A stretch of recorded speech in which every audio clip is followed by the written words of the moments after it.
For the trigger tile type, this is actually a very similar one to the block tile type. However, it's designed so that it becomes very specific. Let's go down to our trigger tile type here. It's going to be very specific in terms of it's just used as a trigger event tile. That way, we'll go ahead and click on this one. So if you click on it and go down to your tile type, so if we use the trigger one, what we're basically doing is saying we just want an object that we can very quickly drop in to build a game and use the trigger event brushes, connect things up, and make events happen. So we're just going to say this is the trigger, and then trigger for events.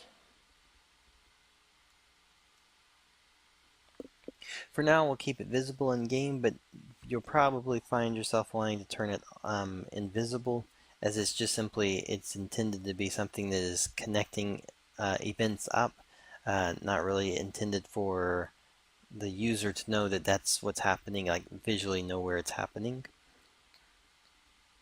Alright, so we'll set it at -1. Collider will turn off on it.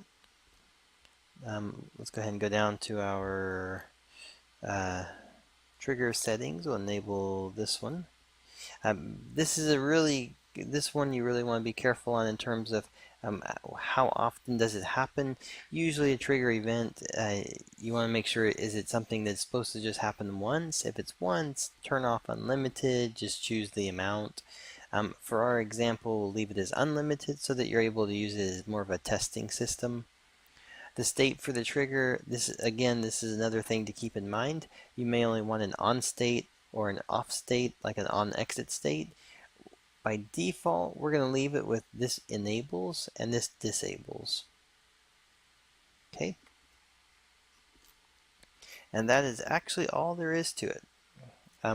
So with that set up though, you now have a tile that you can actually just drop in, take the brush for the event trigger, put it onto another item, and set event states, and then you can easily just go straight to it with the player or an item and trigger the event.